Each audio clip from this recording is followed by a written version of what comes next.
Good morning, everyone. Wherever you are in the world, I hope you and your loved ones are healthy and safe.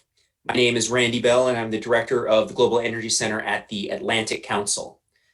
Thank you all for joining us for EnergySource Innovation stream this morning, where we aim to highlight new energy technologies with the potential to reshape the global energy system.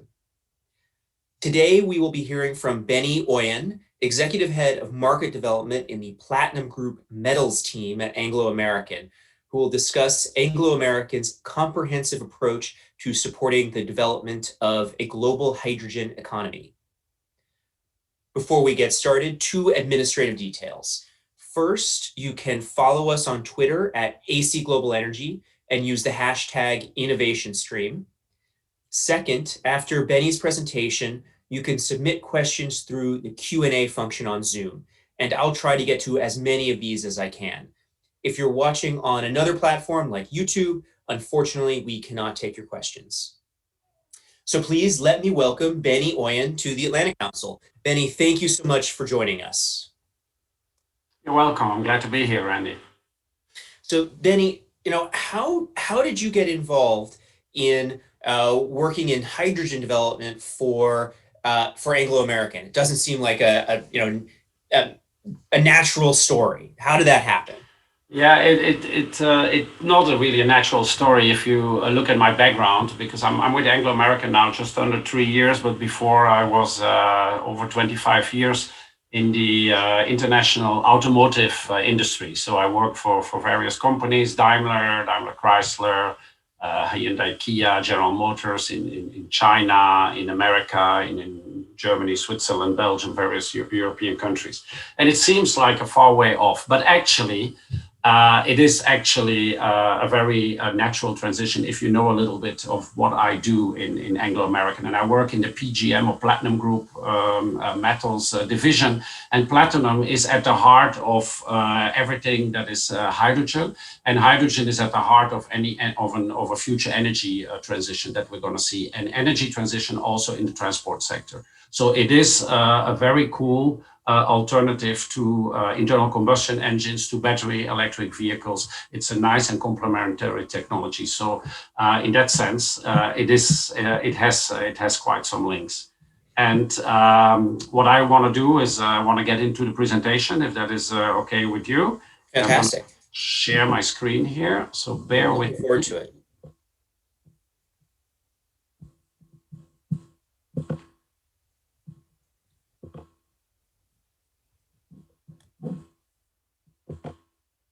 And there we go.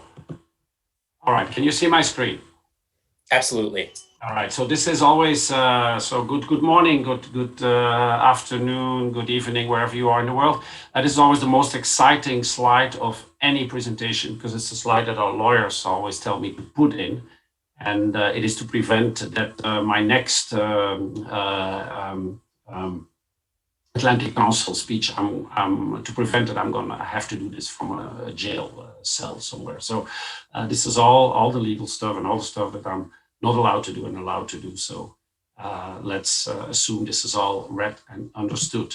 So I work for Anglo American. Anglo American is a big global mining company. So who are we really? So our business at a glance, if you look at us, we're a globally active, diversified mining company. We employ around 90,000 people. Our revenues last year was just short of 30 billion US dollars.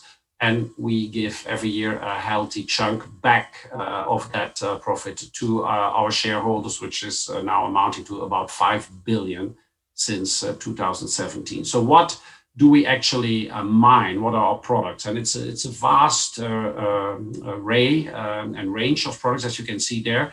One of the most sexy ones and probably most known ones is our diamond business, which is under the De Beers group. Then we also are heavily engaged, of course, in copper. Then anything that is platinum group metals, which is where I am working in. Then we also mine and sell iron ore, metallurgical and thermal coal, nickel and manganese, and very recently also polyhalite, which is a green and environmentally friendly fertilizer, which we are mining in Yorkshire, so in northeastern England. Where are we located? We are located, our headquarters are in London. That's where I work and live as well.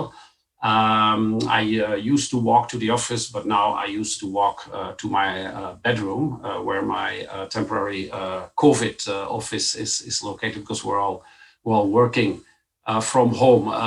We have offshoots, of course, and offices in South Africa, in Johannesburg, in Singapore, and in Shanghai. Our mining operations and our projects are in Europe, which I just talked about with the polyhalite, in Southern Africa. That's where a lot of our PGM business is. North and South America, so in both the Americas and in Australia. And we are listed on the London and Johannesburg stock exchanges. We operate with a strong set of values, and you can see them down there. Safety, of course, is very prominent, because it is a dangerous business.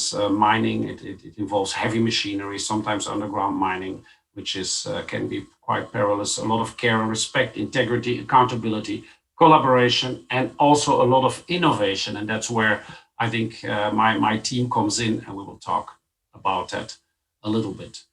That are our values, but what is our purpose? And we call this reimagining mining to improve people's life.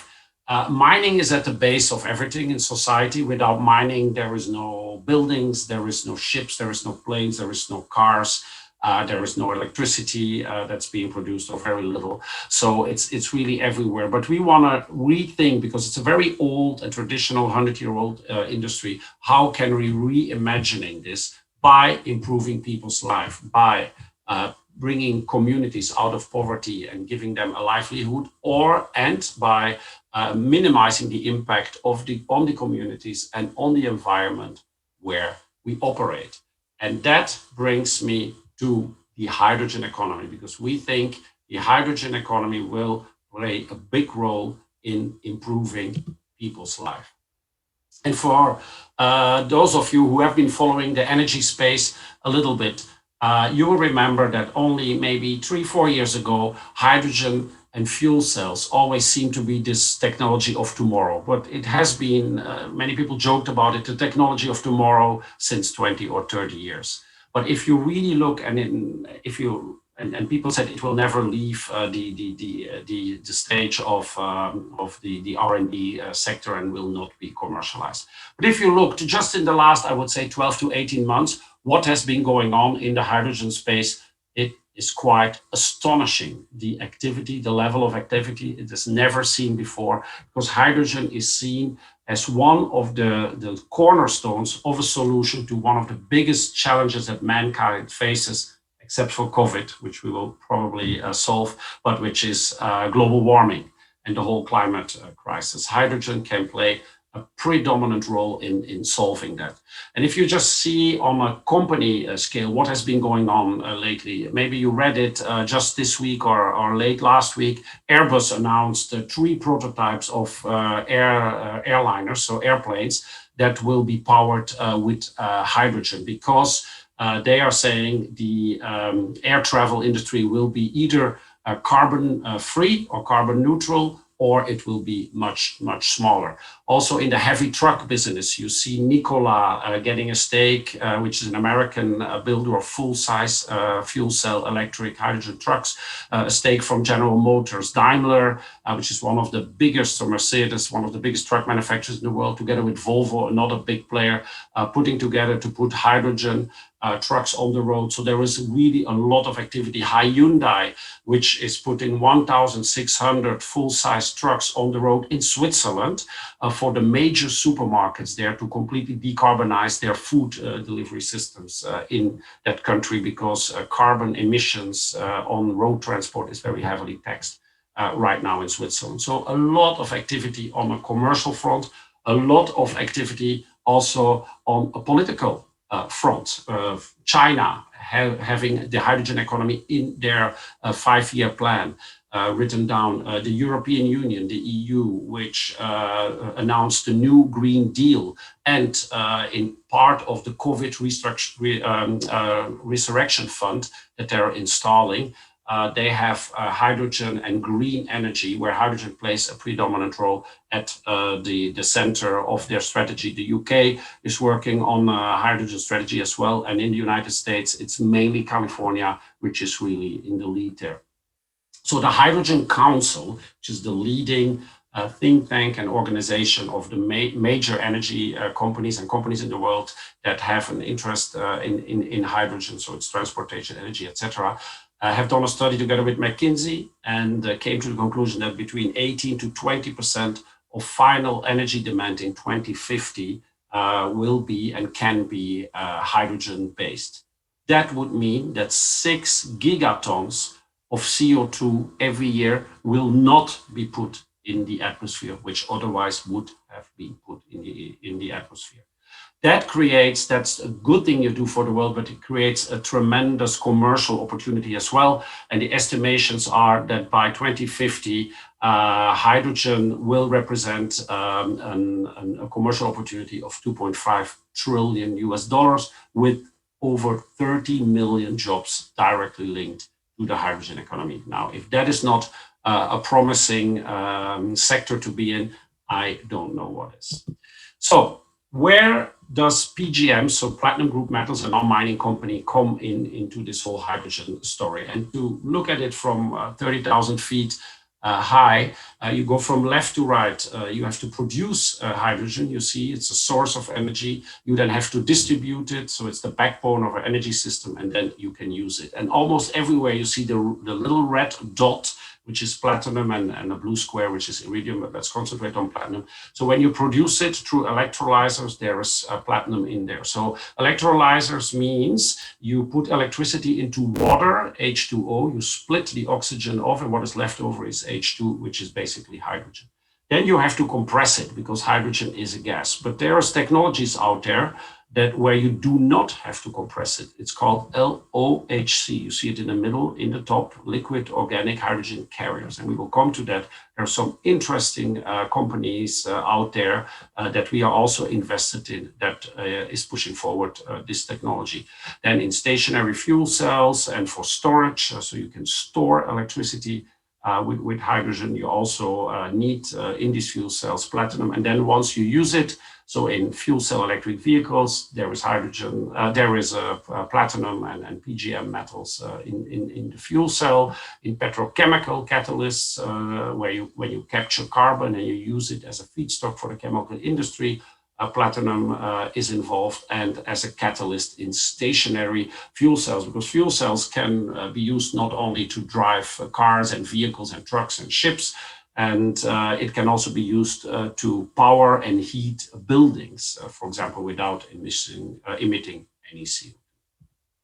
So we see the hydrogen economy twofold. One, of course, I mean, we are not a charity. We are a commercial organization on the London and the Johannesburg stock market, and we want to return profits to our shareholders. So we see this as a growing demand for our metals, because platinum is at the heart of production and at the heart of transforming hydrogen back into heat and electricity for any system. But while we are mining for these metals, we also want to decarbonize this. So we want to decarbonize our operations, and there hydrogen and thus platinum, which is a virtuous circle for us, also play a predominant role. So I will come to that a little bit later.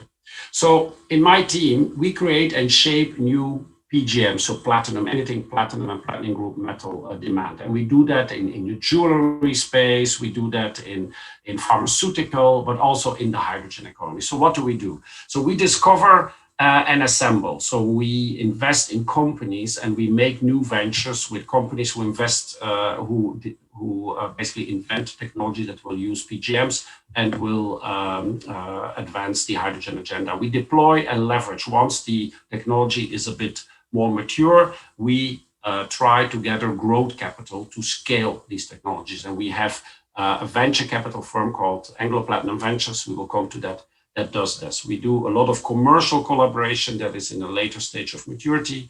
We advocate for a favorable policy environment. You always need the policies of the governments to be favorable to your technology. So that's what we do there. And then this is one of the things that I'm doing right now. We educate and communicate to the outside world to shape perception and sentiment.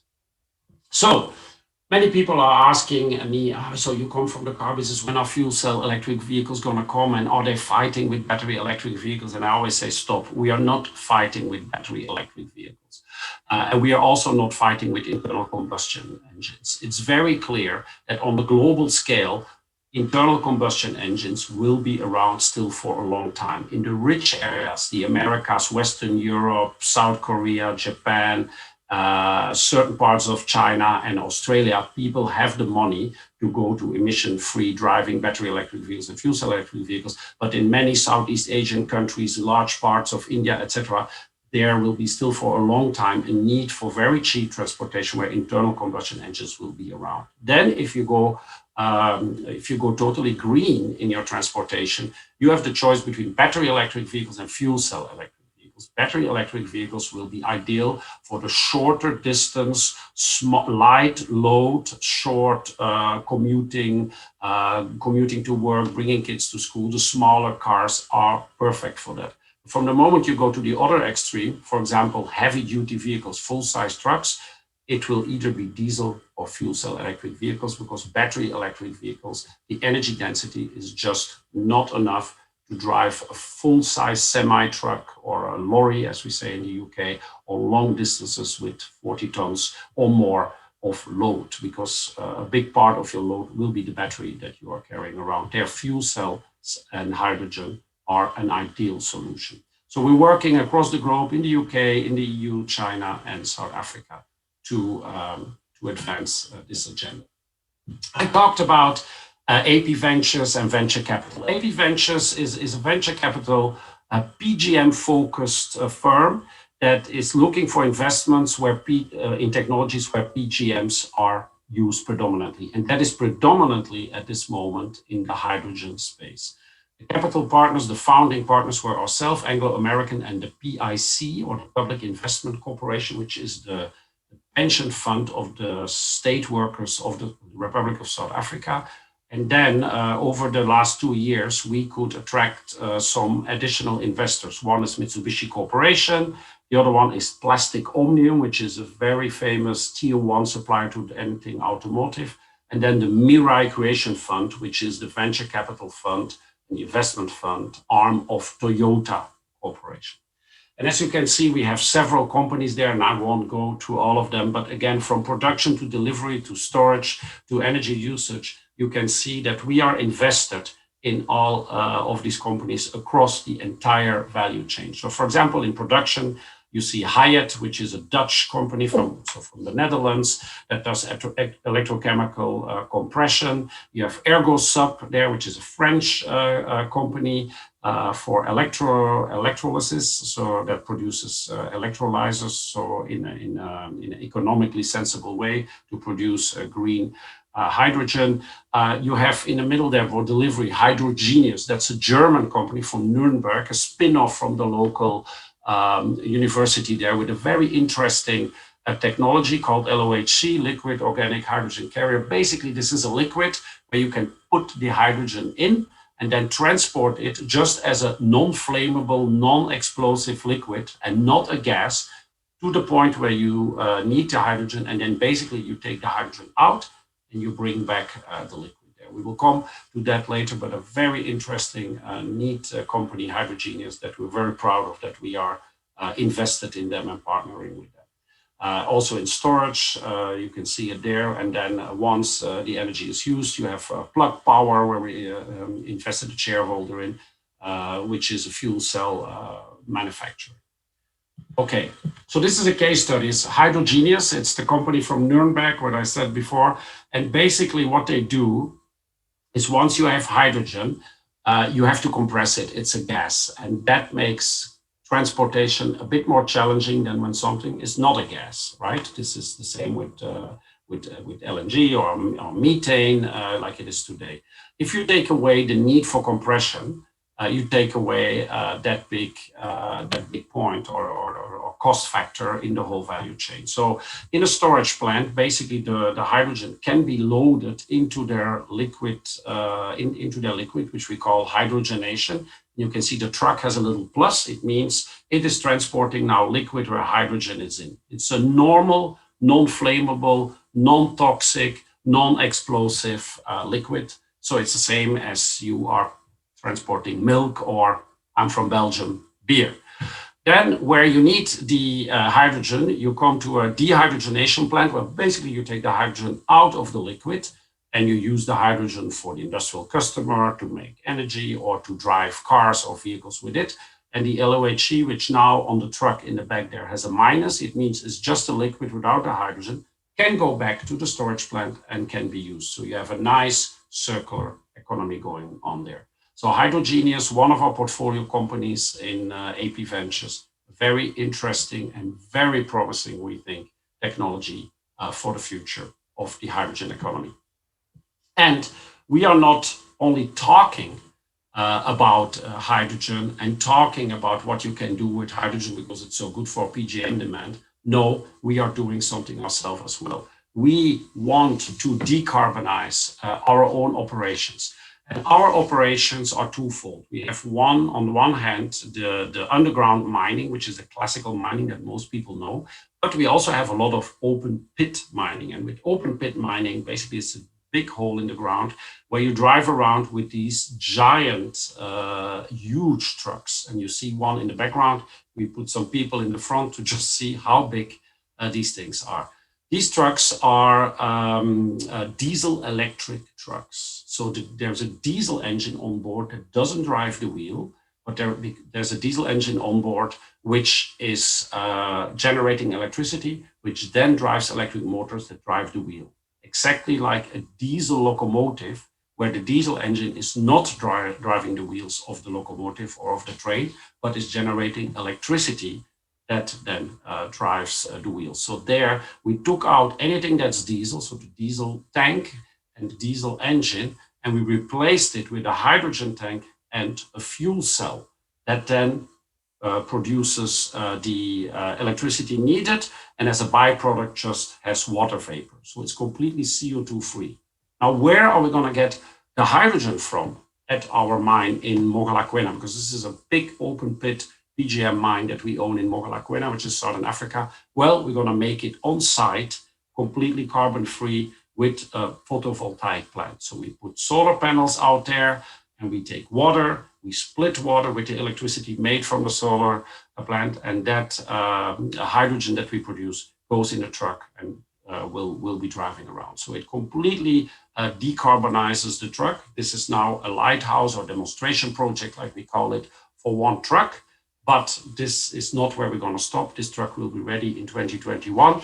We have in total with Anglo American 400 of these trucks that are in operation in our various open pit mines all over the world. So it's very clear where Anglo American is heading with this. And we have really created a wave there because there's a lot of interest now from other mining companies. There's a couple of thousand of these trucks operating all over the world who are looking at this as well, because basically here we are displacing diesel with completely carbon-free operation for a heavy truck.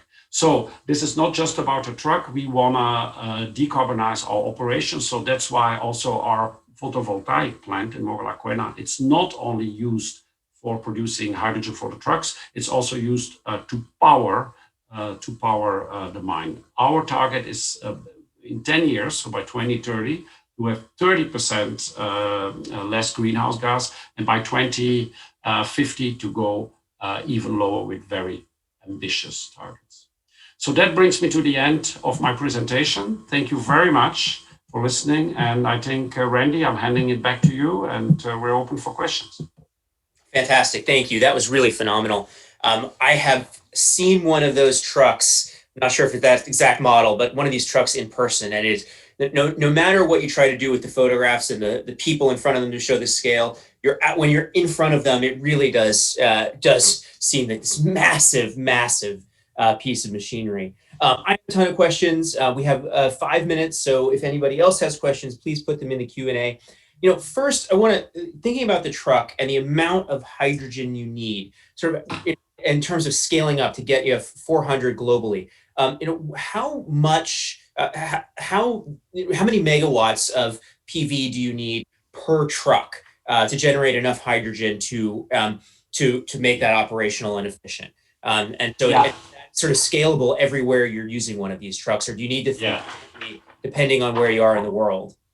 Exactly. So we need 2.5 to 3 megawatt to operate such a truck per truck, right? These trucks will use between 800 kilo and 1,000 kilos or a ton of hydrogen per day, depending a little bit on the operation, how steep the hills have to climb. So if Mogalakwena, for example, has 40 trucks, right? We have 400 in total, have 40 trucks. So if we would have all 40 trucks run on hydrogen, convert to hydrogen and produce the hydrogen ourselves, the total electrolyzer capacity of the world would double.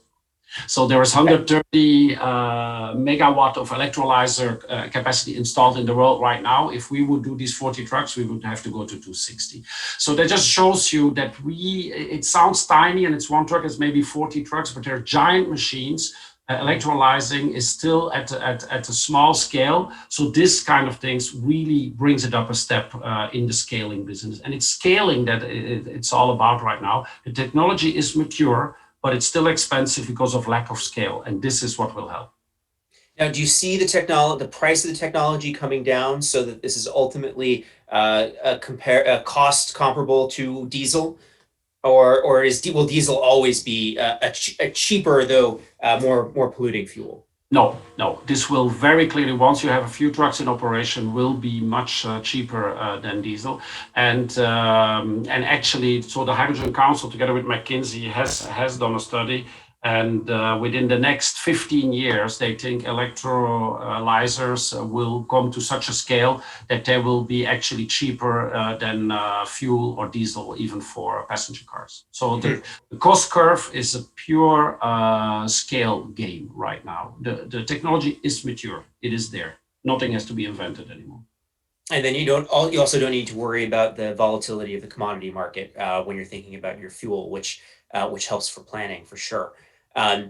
Now, there's a sort of a key insight from the beginning of the presentation, which is that the energy transition is going to require significant metals and minerals. Electric vehicles require 2 or 3 times more copper than an internal combustion engine vehicle. How is Anglo American thinking about this, broadly?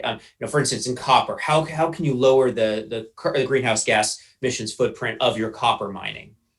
Well, we were just talking about it. So you can use, so in open pit mining, we can do this, what we just talked about it, but even in underground mining, there's still a lot of diesel being used, which has a lot of complications in terms of ventilation, et cetera, et cetera. So if you can bring hydrogen in there, it helps a lot. You can also put battery electric power in there, but it depends on the type of operation. So battery, anything that's battery powered, and everybody who has a cell phone will know this, after some time you have to recharge, right? And with a vehicle, then it has to stand there and being recharged, or you have to have swappable batteries, etc. You can do that for certain types, but this whole hydrogen story will help there a lot. So so that's how we're looking at it. In the battery space, very clearly, we also produce nickel, and we have invested last year. We started up together. It's a spin-off from a university in Miami, a venture called Lion Batteries, where battery technology is now lithium-ion. Lithium-ion. So if you buy a Tesla today, it's lithium-ion battery, right? Lithium-ion batteries don't have a very high energy density. Lithium sulfur and lithium air batteries have a much higher energy density. It means for the same range, you can have a smaller battery, or with the same battery, you can have a longer range. This is what customers really want. The disadvantage is lithium air and lithium sulfur, if you charge them a couple of times, they lose their power or their capacity very quickly. If you put PGMs in there, this company has now proven if you put PGMs in there, that problem is solved. So we can go with platinum group metals, so platinum and palladium even in the battery space. So there is still a lot out there where PGMs can be used. Fascinating. Now we have two questions from the audience. We're right at 9:30, so I do want to see if you can answer these quickly. We'll take both of them together before we end.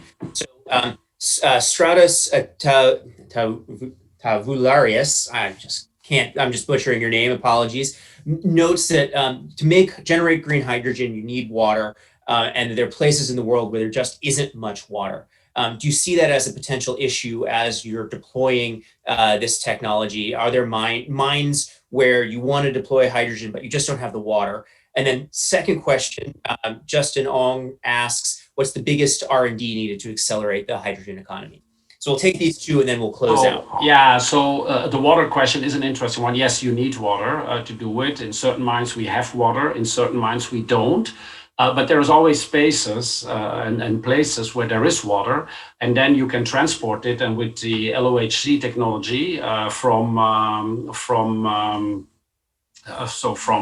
Hydrogenius, what I was talking about, the cost of trucking or piping hydrogen is the same as diesel and gas today, because there's no diesel and gas at that point of delivery neither. So that can be solved. And there is a big advancement in hydrogen now. Until now, you needed sweet water to do it, but now there is technology out there where you can take ocean water. And since 70% of the Earth is covered with water, with ocean water, you have basically the oceans, the sun and the wind, which can power the world. I think that is the way to go for this world. That's one. Then the second one is what kind of R&D needs to be done to advance the hydrogen economy. I think in terms of R&D, as I said before, we are almost there. It is now really about scaling up. And to scale up, you need government policies who give you some incentives to do it. So China is doing that. Korea is doing that, Japan is doing that, and the EU and the UK are really starting to do it. So it's more a policy environment where once you have scale, the price can start coming down, and the only way is up for hydrogen. Got it. Thank you, Benny. Unfortunately, we are out of time. We hope to talk to you more again soon, and maybe we can see a video or something when the truck is deployed. I'd love to see that in action. I'll share it next year.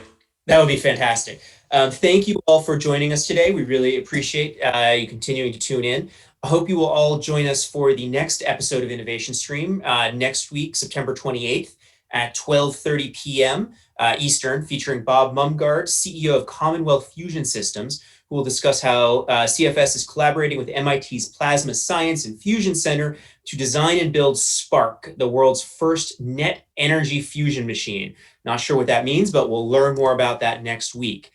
We have two other events that are interesting you should pay attention to. First, tomorrow morning at 9 a.m. Eastern, we'll be hosting Dan Jurgen for a conversation about his new book called The New Map, Energy, Climate, and the Clash of Nations. And then second, next Thursday, October 1st at 9:30 a.m. Eastern, General Wes Clark and an all-star group of panelists will lead a discussion on securing the energy transition, innovative cyber solutions for grid resiliency.